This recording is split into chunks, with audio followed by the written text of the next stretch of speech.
GMGM. Good afternoon, actually. It is Wednesday, June Sun's 4th. going down. Sun's going down in Brazil, I guess. Today we have 1 with hour. us a good friend, old time. He's been on here before. I feel like you've been on more than once, but I could be crazy. Maybe you're on a different stream with us, but welcome back, Lil Quant. Lil Quant, big stage. What's happening? Yo, Let me share us on the socials. Give me a minute. Little Quant Big Stage might be the best fucking intro I've ever heard. it But is for the people best. that don't know you, I remember when you had 100 followers. I guess maybe if you want to start with why crypto Twitter, why did you choose this mental illness, and why specifically options? Because I know you picked up the title of Greek's live intern as well, and now you got 2 or 3K followers, and you're a known name in the vol space. Um, I think it was you, Marty. Like, I posted some like one of the Greeks lives, like the wall structure thing, and then you like retweeted it or something, and then like gained a whole bunch of followers from that. Like, I think that's how I got to like 100 followers. And then Really? like, I was the yeah, beginning. you were definitely the beginning for sure. Shout out Marty for sure. And then from there, I'm like, okay, I'm like my account's kind of getting some traction. Like, I'm not gonna let it go to waste. I'm just gonna try and keep learning and just post like whatever I'm learning. Right. That was like I remember that was like one of the main thoughts I had for the account was just like, okay, I don't know much, but I like it'd be cool to like grow a CT account, right? So I'm just gonna post everything that I like I'm learning, right? And just like word for word kind of thing. And it turned to like That me like just documenting stuff and like that's kind of like in my approach with this account. So like a lot of the things like that I tweet about or write about, it's like, yeah, it's for other people, but at the same time, it's also like something I can look back and like reflect on. And like, okay, at this point in time, I like you kind of see like a growth that I've had.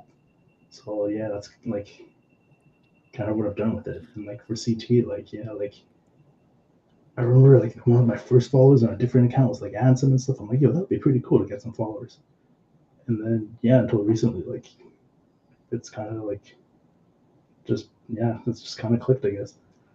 I mean, dude, that's a good intro, dude. I mean, there's not enough of that on crypto Twitter, right? You have like straight retail that doesn't know anything and is just, trading shitters, or you have the whole opposite side where it's like, people have already made millions. I guess there's a whole other side too, but well, that's a third section. There's the people that have already made millions that are just shit posting, and then there's another one that's like straight just scammers, just like brain rot scammers, like, here exploiting the ecosystem.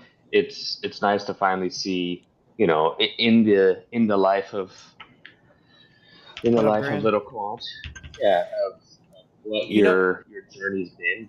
That's new because a lot of people haven't, come out and said that, or this is my journey as well, and I learn a lot of shit when I go ahead and I write about a topic and I have to break it down and try to explain it like to retail. I actually, even though I know a lot about options and topics, I actually find like a new or a better way to express it, or maybe a simpler way to express something that would maybe take me 2 minutes to explain. So, it's yeah. always a learning journey. So, That used to be the norm on CT Lil Quant back in my day. It was a place where people just kind of came to share their quote unquote journey and like their learnings, share their trade ideas, things like that, because it was a pretty small community. And then I think after the 2021 cycle, that's when things Yeah, like really kind of changed, because you still saw that in like the 2017, 2018 time period, but 2021, I feel like that's when things kind of really changed, and people stopped sharing like their journey and were more trying to just share narratives to pump their JPEGs, pump their bags, pump whatever. So as Marty said, yeah, it's cool to see people kind of getting back to that. You don't see a lot of it very often. And I think that's one of the like things people overlook a lot when trying to grow an account. When you see some of the bigger accounts that are really successful, like probably 90% of their tweets like don't hit and don't get that much engagement compared to the ones that everyone sees on their timeline that do very well. But it's that they're just tweeting their like stream of thought all day long. And it could be about anything, you know, it doesn't matter if they're a crypto figure, like they're tweeting about fucking burgers in the morning and fucking, you know, I don't know, Euro pours at night. the new plants they just bought at nighttime, you know, like, but within there, they're also tweeting some alpha because that's part of their train of thought. And Yeah. people like that, they want what I've said before about X is like when you get to a certain point, X becomes almost like what television was to some people, and some people will replace watching television with scrolling X or scrolling social media, and you become like a part of that TV station for them.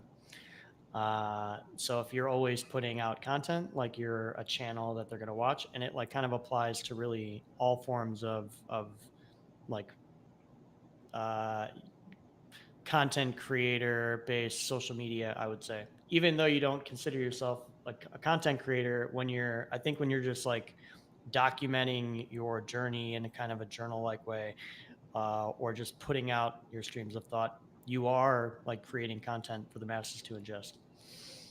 Yeah. I never thought about it like that, actually. I didn't think about that, you know, we're fucking stars, all right? And we have, you know, people that watch our own shows and putting out our content. Like, I don't know, like I watch this poker stream like religiously, or my wife watches like these YouTubers, like, oh, they have a new video, I have to watch it.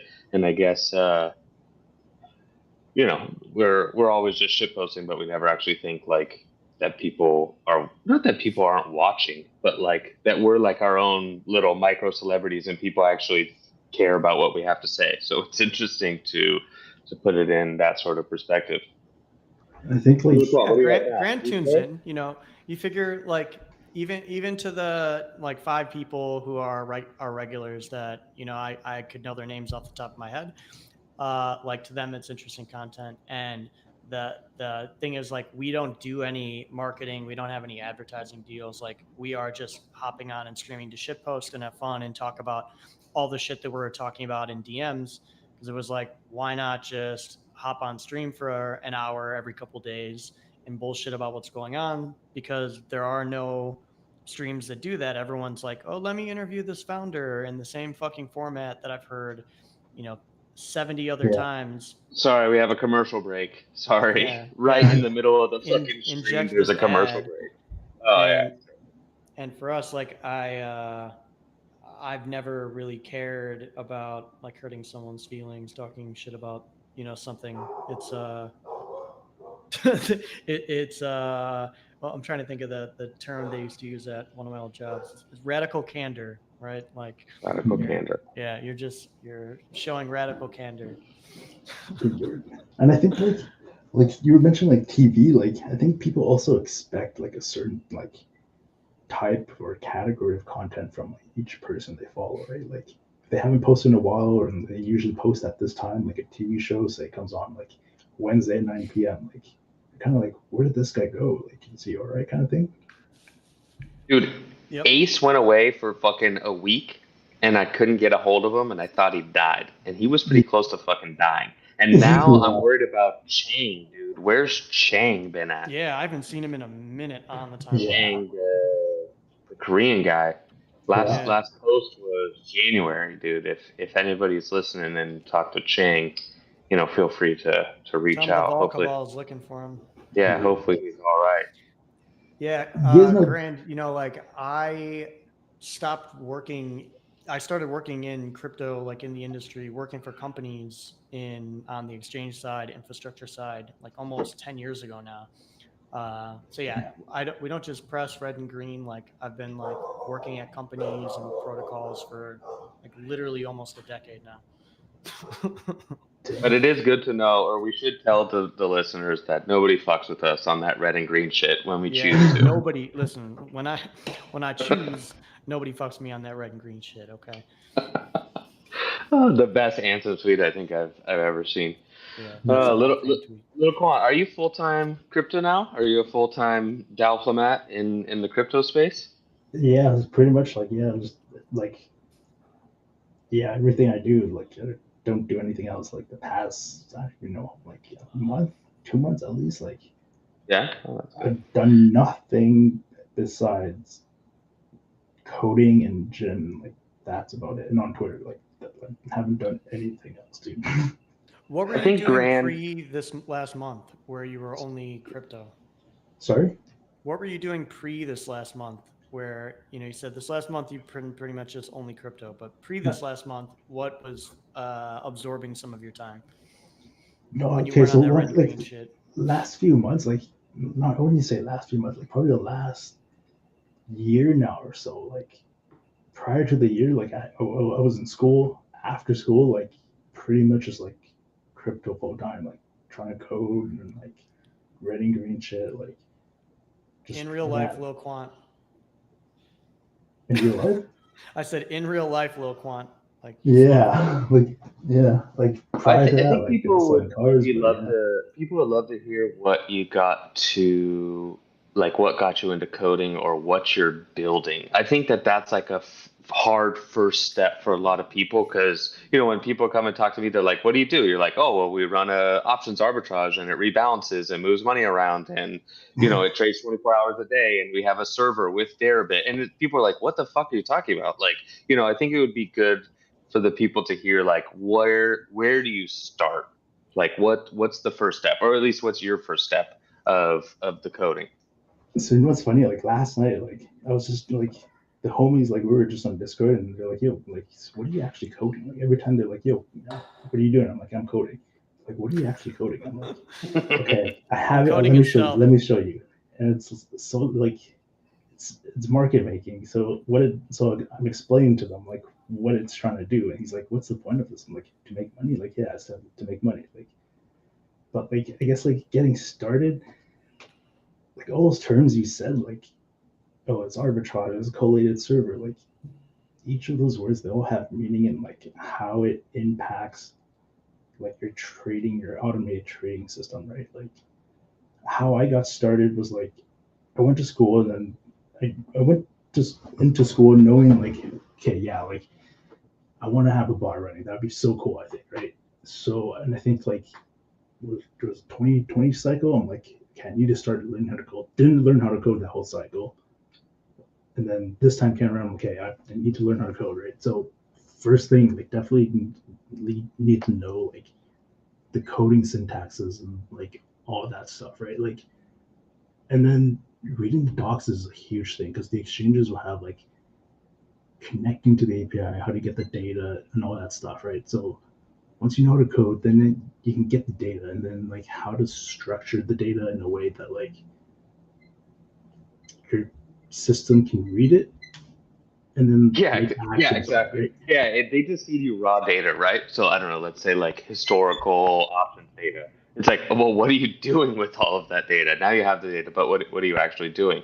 I'm also curious what language you're in. So I guess that continues the conversation. What language you decided to start with? So start with Python. I think Python's like pretty simple. Like there's no crazy like syntaxes or whatever, like squiggly lines and all that stuff. Like Python's pretty simple. It's pretty easy to get started in. And then I branched into Rust right now, and just because I think it's like a balance of like you can get pretty low level on it, while also like not sacrificing anything. So I transitioned into Rust, but I think for like data stuff, like analysis, like Python is definitely the way. So I think knowing Python, like you can't go wrong with that. I think. What he's trying to say, Grand, is that he's building on Arbitrum using Stylus. Yes. No, and a lot of people start with Python, then they'll either go TypeScript or Rust.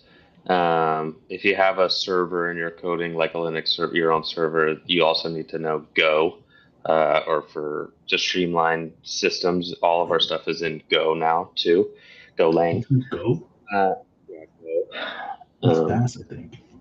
Yeah, it's faster. Rust is also really, really fast. Like I remember all of the FTX stuff, like most of it was on Rust, and all of the what's his name, Brett Harrison, the guy who ran FTX US, was Mhm. like from Citadel, was all Rust. Like, oh, everything's built in Rust. Their whole new system that they're building is like it's like a trading terminal for TradFi and crypto, kind of mixed, like a broker dealer in the States. It's all in Rust to talk to their system. I'm curious if you're mostly focused on Rust now, or on Python, or a mix of both for um, different needs. I think like both for different needs. So I think Rust for like the actual trading stuff. Python, like I don't think you can beat Python when it comes to like data analysis, like data frames, all that stuff. Machine learning, even like I don't think you can beat Python in that. So like I think having an understanding like what tools, I guess, or what language you need for whatever task you're trying to do can definitely really like help streamline things for sure. Oh, for sure. It depends on what you're trying to build too. I mean, if you're doing a market maker, you could start it in Python. But are you trying to do derivatives, or you're doing spot, or I guess perps or options? What are you building the market maker for? So right now, so I'm building something like for spot right now, but I think like derivatives for sure is definitely the direction I want to go. Like I think I'm thinking like I need spot like as like a venue to like for something to use derivatives to hedge against, right? So like I think they kind of just go hand in hand in that sense. But yeah, I'm starting with spot right now, I and think yeah, for just trying to work it out. makers, yeah, I think the thing for makers, or let's just say crypto in general, there's a few things. Crypto, all of the stuff is free. Like all of your access to the exchanges and all of the data and all of that is free. Where in TradFi, it's not. There's a way higher barrier to entry to get in. Yes. We were looking at being a maker here for the Brazilian stock exchange called B3, and just for the co-located server and all of the initial setup and taxes and accounting. Of course, you have to use their bank. Of course, right? You can't use a third party bank. You have to use their bank if it's all foreign investors. And there was a bunch of loopholes to go through. They wanted like 20 grand just to get set up. And I was like, dude, it's literally free in crypto. You can make 20 grand in a day. Like, you don't need to deal with any of like this bureaucracy, or let's just call it bullshit, right? All of the bullshit that comes with TradFi, and all of the accounting, all of the taxes, all the admin is on now left on you, instead of provided from the exchange, the TradFi exchange. But crypto makes it available and free and accessible. And I don't think you would be able to do what you're trying to do if you were trying to do it in the TradFi space. So, we're all lucky that we're here in the crypto space. It's free, it's accessible. Anybody can plug in and boot up and start making money or losing. But there's also another level of this where makers are rewarded in either if that's in lower fees or rebates, or co-location. Co-location you have to pay for, but you're faster because you're co-located in the same data center as the exchanges. I'm curious on if you've had any of those talks, or any of those moments where you're like, holy shit, if I was paying, 1 bip, or even collecting half a bip, or collecting 2 bips, I could be making so much more money instead of, what you're currently at. Wondering if you've ran into that issue, I especially think in like spot when it's 4 to 6 bips, right? It's it's high. so yeah, so like that's kind of like the current issue I'm facing right now. Like for the exchange that I played around with, like I got orders to quote, so I'm able to place like bids and asks. Like I'm just looking at the fees, like holy fuck, like there's other places that like you said, like offer rebates or like 0% like for fees. I'm like, dude, either like I need some serious alpha or like be super fast or something or quote like wide enough to be able to like capture the spread, but like the fees like is a huge thing. Like, so yeah, like that's exactly like the issue that I'm running into right now. I'm looking at this. I'm like, do other venues like offer just like zero fees or like even rebates? Like, whereas like Tradfi, like you were saying, like the rebates probably like aren't a thing. Like, and just to get started is like insane in Tradfi as well too. Yeah, Hyperliquid is 0. Uh, Cayenne will be 0. You'll get your rebate back, or you'll get your whatever. I think you have to pay 2 to 4, and then you get that kickback will be 0. Um, I'm trying to think of ones that are. Well, FTX is the best, dude. FTX used to give It's the rebates. They best, were the fucking best. best. Yeah. They were the best, dude. We fucking Sam, if you're listening, come We back, love but you, do it Sam. right. Come back and do it right, please. I'm remembering if If he comes BitMEX. back and does it right, he'll be paying fees. No, I tried to think of some exchanges. Spot is always fucked because of fees in Spot, but in Perps land, Hyperliquid I think is 0. There's some that are like just always 0 for makers. The rest you either need a deal or you need to hit those volumes, and if you're hitting those volumes, you get a deal. Right? That's kind of how it works. I'll make a list of some exchanges and I'll put it in I'll send it to you privately and I'll put it in the next Monday Alpha 2 of Sweet. exchanges that offer 0 bips on derivative spot. You're fucked always. Yeah. It's just the name of the game. But perps or something. And you also, if you're starting out at market, you don't want to compete on the biggest fucking exchange because you're not going to get fills. You want to compete on, dude. You want to pull the Loris card. Honestly, you want to trade on C and D level exchanges. You want to make money. You want to live in your bubble. You want to make enough money for you or your team, and you want to get fills constantly. You don't want to be competing with Jump and Jane Street, or I guess it's Jane Street and Wintermute and Flowdesk and all the other fucking tier 1 guys, which have the money to even lose, right? You and Absolutely. you don't want to be competing with those guys. You want to be swimming in your own little pool. We found that in the crypto option space, in the DeFi space. We don't want to be competing with Falcon X and everybody else. We want to swim in our own little bubble, and it's way more than enough money than we need because we don't Yeah. have a team of 1,000 people or an office in London or or office in 4 offices around the globe. Exactly. Like all those reasons, like you just listed, like something like, yeah, I'm really realizing, like, yeah, I could be on these like exchanges, like these cool name exchanges, but like, dude, these guys got like teams of people, like capital, like it's I wouldn't say impossible, but it's pretty much impossible to compete with those guys. So like, yeah, like go on those CD tier exchanges and like run those markets before trying to move up with those guys. Like even like Bitfinex and shit like that, right? Like you got to go off the beaten path here. Bitfinex used to be huge, and now I haven't heard that name in a long time. Still a dot exchange, I think. Yeah, I'm trying to see maker fee. So all the new tokens, they're incentivizing 0. So like Sonic, Stacks, whatever this is Turkish lira, but some of the stables they're doing 0. But yeah, I'll make a list. I'll compile a list because I think it would be interesting for other people to see that too. I think like Kraken super high, Coinbase is super high. Um, and fees are the killer of profit. The better fees that you have, the more money you can make, the more volume you can make too. I listened to this the Citadel guy.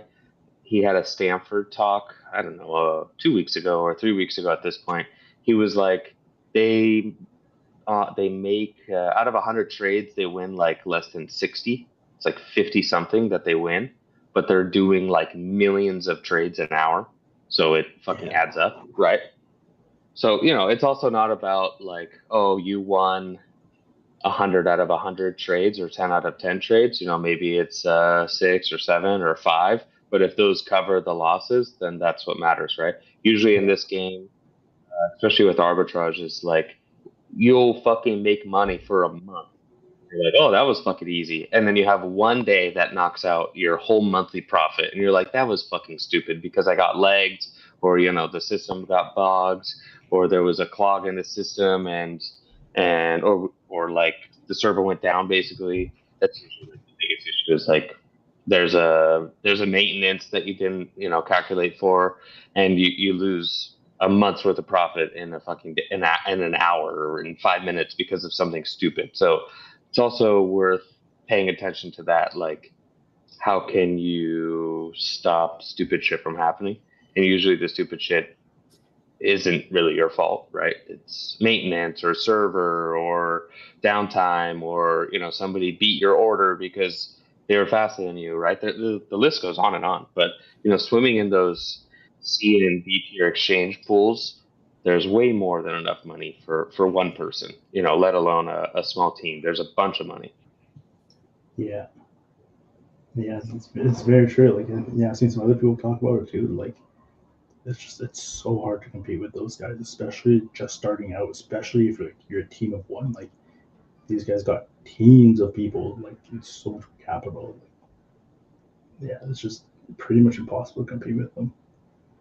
You also can ping the exchanges like if you run your back test and you're like, I don't know, I got $10,000. I think I'm gonna run a couple million of volume a month. They'll bump you up a tier or two, and what's the worst that they'll say? No, right? So just fucking ask them. Ask your exchange rep, or if you need an intro or something, you can ping me. Like I think on Bybit after Pro, let me pull it up. Pro 1 or Pro 2? Okay, Pro 3. I forget how much volume Pro 3 is, but Pro 3 is zero maker. And you also could tell them, like, I'm only making, right? I'm only posting orders. I'm only bringing liquidity to the program. I'm only tightening your spreads. And they'll bump you up a fee tier or two, even if you've never traded there before. It's always worth. And once you get status on one exchange, that status carries over to a new exchange if you're looking at it. Like 99% of the time, they'll match it. Yeah, I've seen that where like one exchange would be like, yeah, if you do this much volume at a different exchange, like they'll offer the same VIP status, like if not even better. Or else, why would you come there, right? Yeah. Why would you move everything over? Where was Loris at? Loris was at BitGet. BitGet and Gate. Yeah. Gate. Yep. Well, that's where he was first. I remember when he was before he was doing New York reservations. I think it was Loris. Like he said something about like the maintenance thing you were saying. Like I'm pretty sure it was Loris. Where like to like prevent the maintenance stuff, like have a copy of like doc changes. So if like a new one comes out, you can just like your system's like comparing the two, so then it can just flag like, oh, there's a change in wording or in docs or something in status. That's smart. That's smart. Yeah, I'm pretty sure it was Loris that like said something like that. I'm like, yeah, that's actually pretty smart. Have you checked out his tools? Smart. I have not. No, let's plug his tools. What is it? Loris.tools? Yeah, I did when it first came out. It was pretty cool, but I haven't looked at it, and that was probably like a month, 2 months ago. I think that we don't have enough. It's not necessarily free tools, but like the tools aren't that good in the space unless you're paying a whole arm and a leg, and it's just not accessible to regular people. Like, I mean, even some of the custodian shit starts at $20,000-$30,000 a year, and you're like, this is not reachable for the majority of people, right? Yeah. Gate fee rate that matches gate fee rate. Yeah, 100 million gets you 0. Oh, that's spot. Oh, wow, that's spot. What about in futures? 1.6 billion gets you 0. That's not that great, but you could get it down to like 2 bips, 1 bip. Hyperliquid. I feel like that volume, like you can probably hit it pretty quick, like depending on your frequency, like. Okay, but this. If you do the Bitcoin perp, 100 million, 0. If you do 100 million 30-day, that's not that much, really. Especially in Bitcoin, when Bitcoin's $100,000. Yeah. I mean, it sounds like a lot, but let's say you're trading 24 hours a day, 30 fucking days, like 100 million 30-day is not as much as people would think. Yeah. Options, Jesus And like Christ. average too, like I feel like you can run that up pretty quick. I mean, we were doing a couple billion 30-day when we were on FTX. Holy fuck. Yeah, with a rebate. Oh my god. That's why, Sam, bring back the rebate, please, Were you please, market please, please. Were you market We were making like that? number 10 on Perk. That's where I started my initial Twitter journey, because I posted like the leaderboard or something. Yeah. I don't know, shit posting, and then I was posting the leaderboard, and it was like in the top 10, like Yeah. all of it. Yeah, for like not just like a week, like for months. So that's where we got started in the crypto Twitter space, and then somebody introed me to the Premia guys, and that was 2 or 3 years ago at this point now. I don't know, 2 years. Bro, I want to 3? say MJP first intro I have us the maybe, chat. and I like have the it chat. might even be he might have messaged me first in like 2021 even, or like it I might have been it that here. long ago. February 2023. All right, that's probably when we Sure. first talked. But I remember Yeah. him messaging me to talk with you back like in the early days of Premia, maybe like end of V1, getting into V2. And I thought you were like a marketing guy. So like when he said Hell market yeah. maker, I misread it and thought it was marketer. So I just never reached out because I'm like, dude, I don't work with fucking marketers. I don't work with Fucking like shit I'm bags. Yeah. not paying some fucking guy to shill us, like, you know. And MJP, I love him to death. You know, he's been a huge supporter and been around, you know, in the Premium community since the very beginning. So it wasn't that I thought he was like steering me wrong. I just thought like, you know, he was like, hey guys, you know, you need some marketing. So like was sending me a guy that was like legitimate, you know, but I was like, oh, we're doing fine. Like on the marketing side, I don't need fucking to pay someone some money to do some shit for us back then. And that wasn't the case at all. Then, you know, a couple years go by and you got brought up again, and I was like, wait a minute, I already have a chat with him. And he's like, yeah, and showed me mine in his message. He's like, I tried to hook you guys up 2 a years year, ago. yeah, like a Yeah. year and a half ago, but you didn't reach out. And that's when I just left it. I'm like, yeah, I thought he was a fucking like marketing guy, not a market maker. It's kind Yeah, of that's what where we market makers started. do, right? Like they market their orders, kind of. Yeah, he's kind of a marketing guy. Kind of marketing guy. Shit was funny. And then now, well, we had the other account. The other account got nuked, and then I had to restart last year, all of last year. So we hit 10K, Yeah. and then like the next day we got nuked. So August 2023, so almost 2 years. Jesus Christ. I thought it was last August, dude. That's how bad crypto Twitter is for you. You start aging yourself. August 2023, and now we're at 13.8K. Dude, you're gonna pass Man, it. You're gonna pass it, bro. dude, I remember reading your tweet like you were gonna get your 10K cake. Dude, the 10K cake, dude. Yeah, like I was working at some lube shop, oil change shop, like reading your tweet. Don't call it a lube shop, dude. That's Lube something shop, like oil shop, like oil change shop. But yeah, I I remember know. reading like, yeah, like I'm about to get this cake, I'm about to get 10K. Like I was like, damn, that's 2 years ago. It's actually kind of crazy. 2 years ago, yeah, dude, we're getting fucking old, dude. I've been in crypto for over 10 years, and I feel 50 years old. But we'll see. We'll see. We'll see if I make it there. I mean, imagine another 10 years in crypto. I don't want to be in crypto for another 10 years. I think we're getting our opportunity now to shill out our coins and ride the golden institutional wave. And then, like, that's probably it. Like, you just want to hold Bitcoin and ride off into the fucking sunset now. Like, Are you still and gonna if be you, making? You just want to sit on one chair, all right? Just sit You on just one want to sit chair. on one fucking chair. Am I still going to be making? Yeah, but it's getting harder and harder, significantly harder. Options are still this nuanced. Um, it's like it's a more complex market making because okay, let's call perps. There's an oracle, and this is the fucking price. It's $5. Okay, everybody agrees that it's $5. If there's something that's off by a penny or two on another exchange, somebody's picking that up, right? But everybody agrees that the price of Bitcoin is $100,000 or whatever. Or fucking ETH is 2,600, right? Everybody agrees across the board.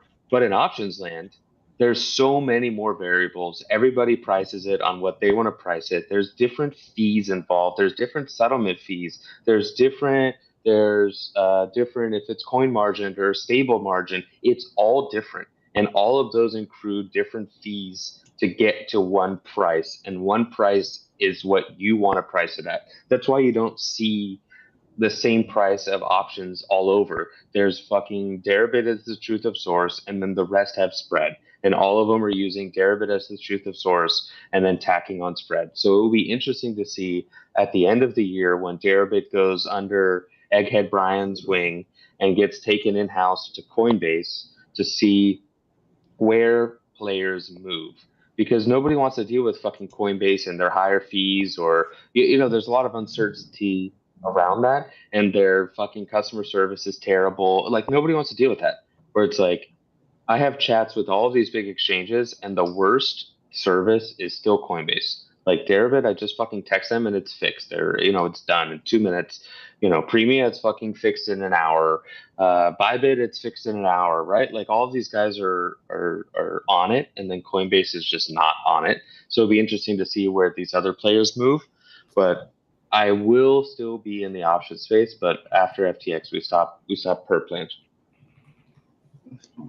Yeah, I don't know what Coinbase is doing. Like, this isn't to like talk bad about them, but like, yeah, those examples you said, like these other people, like they're on it. Like, you tell them something, hey, there's an issue here. Like, do a couple days max. Like, the issue's fixed. Like, I'm not sure what Coinbase is doing. Like, I really hope it doesn't change though. Like, when they get Deribit as well too. Like, is it going to be Coinbase employees working on Deribit, or like the whole Deribit team is going to be there? It sounds like that the Deribit team comes in house for the first bit to make sure that it's okay. They're going to offer new comp packages, new employment packages to the Deribit employees, and then yeah, I mean it's just Coinbase derivatives. So I mean it will probably allow more institutions to trade there. They'll have more flow, sure.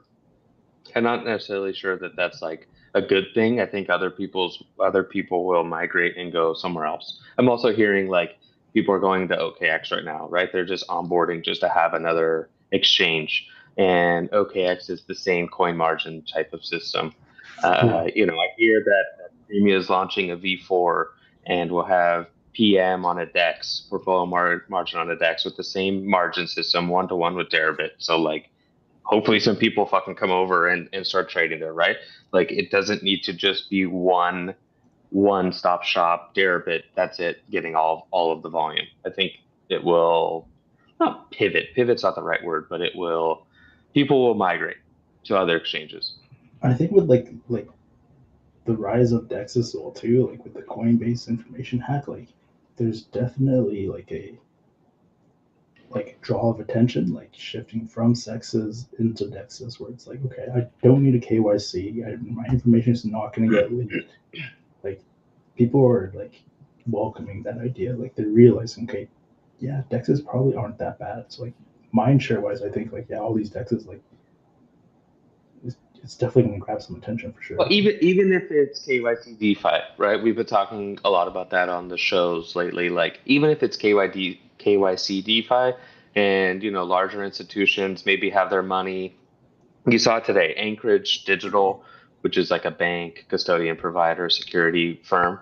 They partnered with Derive, so you can trade on Lyra. You can trade on Derive Lyra with your Anchorage account. So that allows more institutions to come into DeFi, and it still is KYC DeFi, and you're allowed to trade in DeFi.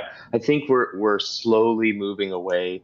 Well, think about it. Institutions can't just put money in a hot wallet and just trust some employee to trade on it, right? It has to be in a controlled environment where the trader comes in daily or 24 hours a day and trades on that sub account. They just can't have access to a hot wallet where they can just click withdraw money and then run away. Especially if we're talking large amounts of money, and you're also not getting compliance to approve that type of activity. But if you have these larger institutions, institutional players, and custodian providers plugging you into DeFi, that's huge. So I think, of course, volumes tick up and integrations tick up, and the space is still young and still new. I just don't think it's going to be 100% decentralized. Everybody has their own hot wallet, private key situation where the institutions are the ones doing the most volume, and they'll want like institutional KYC DeFi. But I think that my view of that has changed over since the ETFs have come into play. Interesting. How would like that on-chain KYC? I guess it's kind of secure in that sense, right? Like, well, Coinbase is the easiest example. They said you have your KYC Coinbase account. We're going to allow you to trade on Morpho with your account. We'll handle all the custodialship, all the money moving, all of that stuff, and you just log into Coinbase.com and we'll handle the rest. And Morpho is like it's like a lending and borrowing platform.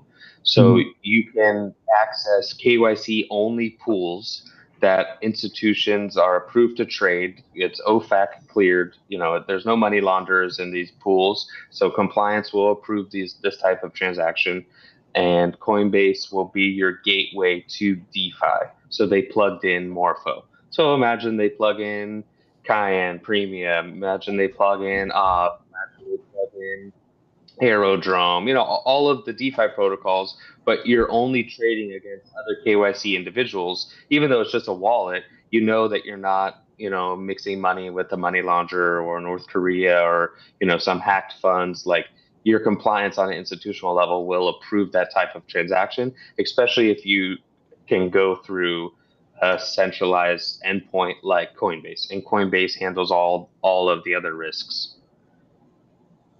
That makes sense. I never thought about it like that, actually. That's a pretty interesting take. Yeah. I think that's where we're slowly headed in. So it's still decentralized. There's still KYC and non-KYC pools.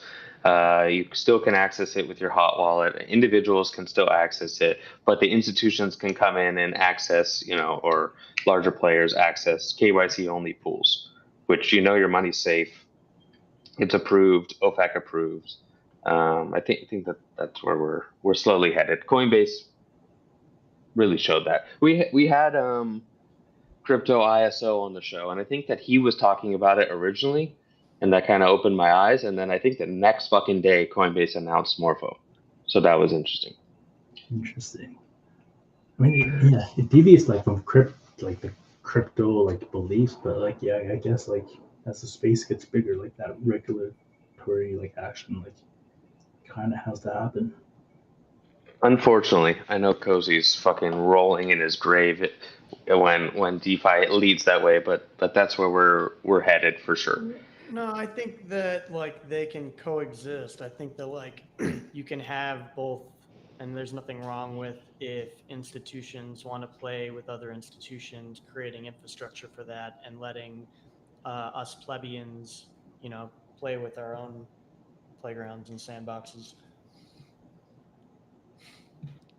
I like it. Yeah. Lil Quant, we got to wrap up here. I got to jump soon, but as we always do, gun to the head prediction. We can either go quarterly, end of the summer, midsummer, or end of the year price prediction, Bitcoin or ETH or both. I think I was looking at some option stuff. I think the summer is just going to be dead. I think we'll just chop around in a range. It can be 90K to 110K range. Mm-hmm. I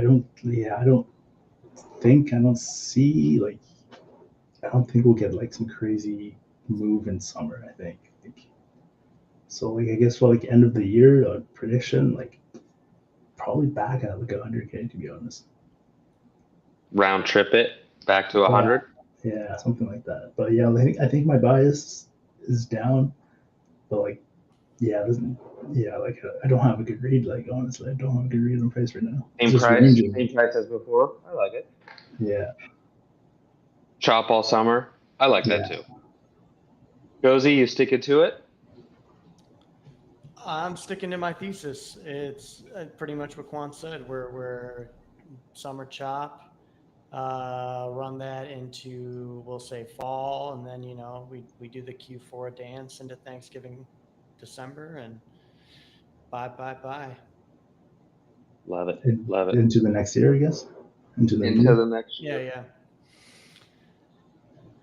Well, But- fellas, thank you, Little Quant, big stage, dude. We had over a K, over 1,000 That's viewers.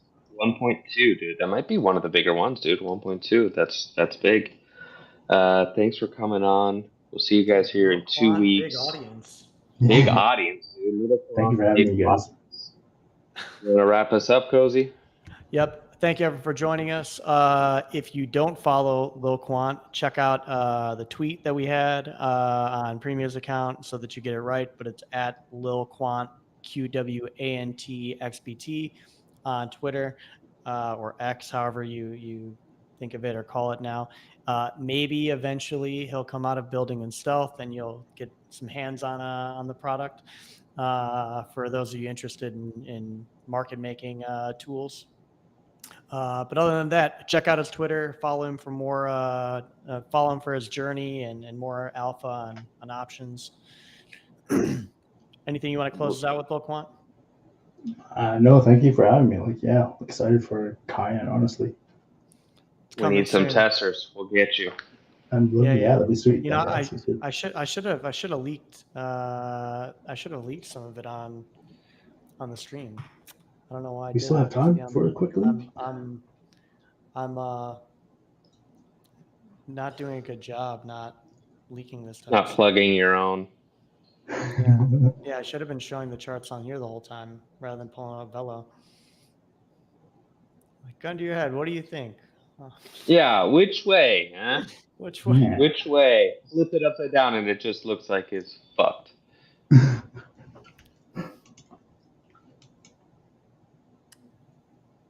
But we'll have full portfolio margin. We'll have option strategy builder with, I think it's 8 legs total. You can add a perps leg, and it will be 1-to-1 margining system with Deribit, which we haven't seen in the deck space. You're seeing like 50% of Deribit's margin or 60% of Deribit's margin, but never 1-to-1. So this will be huge.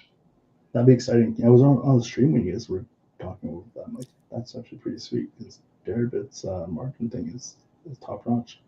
Yeah, that's a first for DEX. Will be USDC options though, Bitcoin, ETH, and ARB to start, and perps as well. But perps go in as a hedge. Hey, I don't know if you ever traded perps on Deribit. It's not that great for sliding the lever to the right. There is no lever, and just being a fucking degen. It's more for hedging. There is no lever. I love you. There is no lever. All right, fellas, I gotta jump. I got 20 people coming for this fucking party thing, so. Well, enjoy, dude. You better show them some moves. Show them some of them. Oh yeah. moves. Oh yeah. Later, fellas. Later. We'll be back on Peace. Friday for Eden, and we'll see you back in 2 weeks for another one of these streams. Later, boys.